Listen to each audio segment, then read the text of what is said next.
Thank you for inviting me here.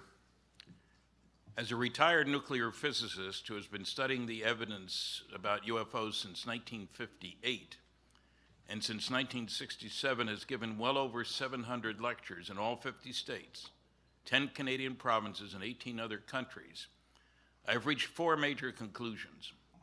One, the evidence is overwhelming that Earth is being visited by intelligently controlled extraterrestrial spacecraft. In other words, some, underline 10 times, some UFOs are alien spacecraft. Most are not. Don't care about them. Two, there is no doubt that a small number of people within governments, both in the United States and overseas, have been actively covering up the truth about these visits. There really is a cosmic Watergate. Three, there are no good arguments against these conclusions, only people who haven't studied the relevant evidence.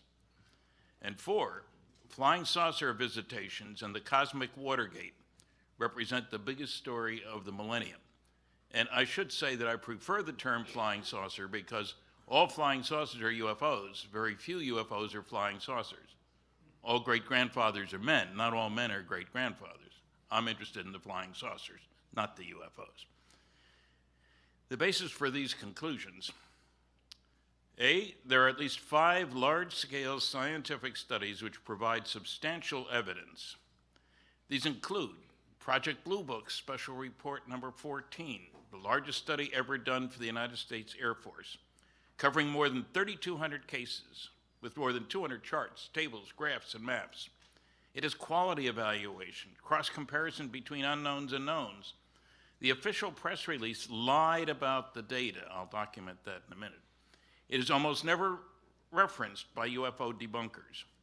Dr. Carl Sagan, we were classmates at the University of Chicago, claimed there are interesting UFO sightings that are not reliable, and reliable UFO sightings that are not interesting. But there are no cases that are both reliable and interesting.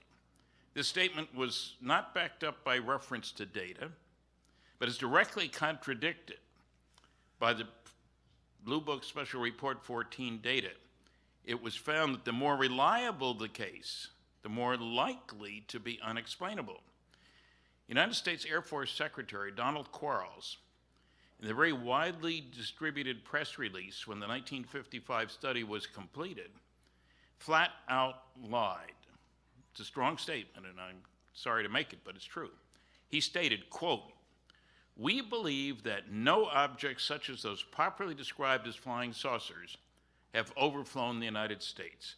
Even the unknown 3% could have been identified as conventional phenomena or illusions if more complete observational data had been available."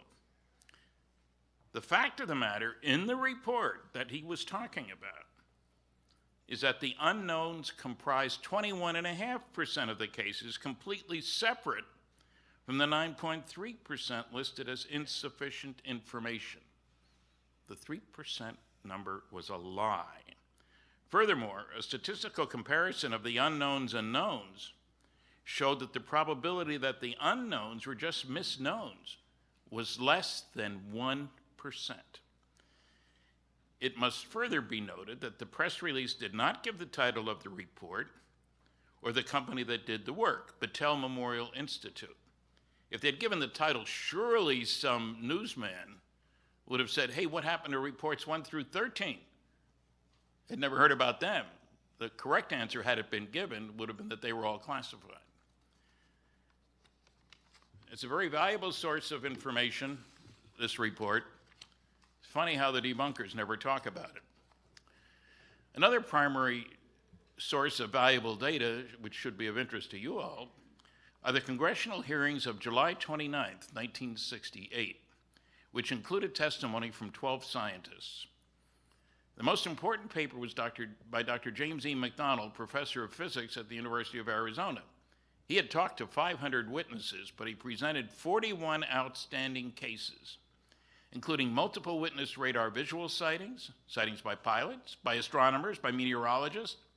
He noted physical trace cases, of which by now more than 5,000 have been collected by Ted Phillips from 95 countries. They get dull. Same thing was happening all over the world. Saucer is seen on the ground. It leaves, they find physical changes. Happens here, it happens there, it happens everywhere. 1/6 of those cases involved reports of small beings associated with the craft while it was on the ground. I was the youngest contributor to those, and I think the only survivor since then, to those hearings in 1968. And I was the only one without a PhD. That might tell you something, I'm not sure what. The proceedings, incidentally, are still available online.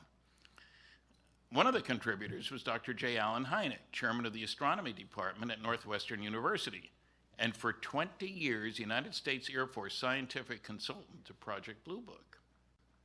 His book, The UFO Experience, A Scientific Inquiry, should be required reading by anybody who's going to talk about flying saucers, especially negatively. According to another source here, according to a special UFO subcommittee of the American Institute of Aeronautics and Astronautics, world's largest group of space scientists, 30% of the 117 cases studied by the University of Colorado, government-sponsored study in the late 60s, and discussed in the Condon report, Edward U. Condon, could not be identified. And yet the headline said scientific study shows no UFOs. Totally untrue. There's a 2-volume report called The UFO Evidence, which has loads of data, hundreds of cases that couldn't be identified. There's also the Cometa report from France, which goes into numerous excellent officially involved cases in France. There are a dozen PhD theses about UFOs. One of them demonstrating how poor the press coverage has been. I haven't seen one about coverage by the scientific community or coverage by the political committee. That's another story. Anybody need a PhD thesis topic? There's 2 good ones. Also, a third one, the will not to believe on the part of scientists. It's a sickness, a disease, if you will, infecting people who think they know all there is to know and don't. A really bad example of bias and ignorance appeared in Astronomy magazine this month, May 2013, by Dr. Phil Plait. He does a blog, The Bad Astronomy. The title of the article, believe it or not, is The Science Behind UFOs. It's a cover story. He somehow manages to mention none of the 5 large-scale scientific studies that I've just talked about, or any of the 5,000 physical trace cases, or any multiple witness radar visual cases, or abductions, nor advanced technology studies at national labs and in industry showing trips to nearby stars in reasonable round-trip times using fusion propulsion are feasible. I worked on fusion back in the early 60s. And to give you a form of reference, every star in the universe or multiverse produces its energy by nuclear fusion. That's what H-bombs are all about. And a good demonstration of the atom and the UFO together, if you will, is that in a very short period, we managed to go from a 10-ton blockbuster, World War II, 1945, took a big B-29 to carry it. That was in 1944. In 1945, the first A-bomb, 15,000 tons of TNT, not 10. 7 years later, which is nothing, cost a lot of money, we set off the first fusion device, an H-bomb, called Mike, incidentally. It released the energy of 10 million tons of TNT. So you go from 10 to 15,000 to 10 million tons. And the Russians sent off one that was 50 million tons of TNT. The point is, we know how to get to the stars if we want to spend the money. I'm not saying it's the ultimate technology. I'm saying scientific progress comes from doing things differently in an unpredictable way. The future is not an extrapolation of the past. You have to change how you do things. And, you know, what gets to me, having worked on fusion propulsion, fission propulsion, nuclear reactors for space applications, and all the rest of this, is that we tend to forget that if you make enough stupid assumptions, you can prove almost anything is impossible. One quick example, one astronomer in 1941, he was fed up with all the science fiction stuff about going to the moon. That was nonsense, he said. So he published a scientific, in quotes, paper calculating the required initial launch weight of a rocket able to get a man to the moon and back. Legitimate question, how big is it got to be? Pages of equations, he concluded it have to weigh 1,000,000 tons. He was off by a factor of 300 million. Proving if you make enough stupid assumptions, you can prove anything is impossible. So we have reason to be very careful when somebody says something is impossible. I have a whole book of It's Impossible, Isn't It? Was going to be the title, but Science Was Wrong is what the publisher decided on. I like the first one better, but anyway. Let's look at another progression, not only in bombs. Ferdinand Magellan's ship, he didn't make it, but his ship did, went around the planet in 3 years, in 1523. 3 years. 3 years before the mast, you might say. Science fiction writers had going around the world in 80 days in the 19th century. The space station goes around the world in 90 minutes. Progress comes from doing things differently.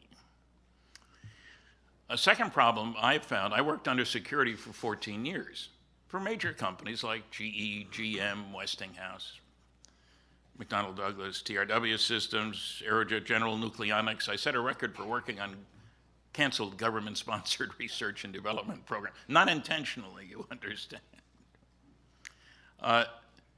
Another one of the false myths is that governments can't keep secrets.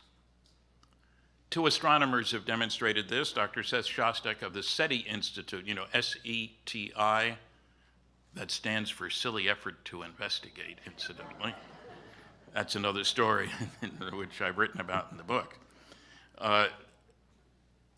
Said you can prove that the government can't keep secrets by how badly FEMA fouled up with Katrina and how poorly the post office is operated. Now, if you can see a connection between either of those things and governments keeping secrets, I sure can't. He didn't mention the CIA, the DIA, the NRO, the NSA, and all those other alphabet soup agencies. Another great astronomer, Dr. Neil deGrasse Tyson, head of Hayden Planetarium, he said the proof that governments can't keep secrets is shown by how much we know about President Clinton's genitalia. Now, if you can figure that one out, you're better than I am. Now, the proof, and I'll show some of this in my lecture Tuesday night, about government cover-up. It's not just an idle concept. If you wish, you can get a hold of 156 top secret Umbra NSA UFO documents. They're not very interesting because all you can read is one sentence per page. Everything else is whited out, not blacked out. They said that was too impressive on television when I used that. They told me this. And the reason is everything else is sources and methods. 98% sources and methods and 2% UFOs, but it's filed under UFOs. Come on, that makes no sense. You can get a bunch of CIA, and I'll show some of these too, blacked out UFO documents. So highly redacted that you can read about 6 words per page. And my favorite thing, and it took me 3 years to get this, was one of the CIA UFO documents that says on the top, deny in toto. They couldn't find 6 lousy words to declassify. Something's wrong here. And I have to tell you, 1 minute? Okay, I won't tell you. Maybe I'll tell you that Tuesday night. One more thing. Air Force General Carol Bolender stated that UFO reports which could affect national security, he was asked to look about what we should do about Project Blue Book, are not part of the Blue Book system. UFO reports which could affect national security are not part of the Blue Book system. Incredible statement. I located him, I talked to him on the phone, he verified there are 2 separate reporting channels. He never heard that from the Air Force. His job was to decide what to do about Project Blue Book, and it was canceled because of this memo. But the public never heard that he said, reports which could affect national security are not part of the Blue Book system. People are surprised. Just one more sentence here, 2 sentences. I've won several debates on UFOs. I've only had 11 hecklers and over 700 lectures. It's past time for the press, scientific, and political communities to do their homework. And I should add, at least 3 UFO crashes have occurred. You'll hear more about those later in these hearings. Thank you very much.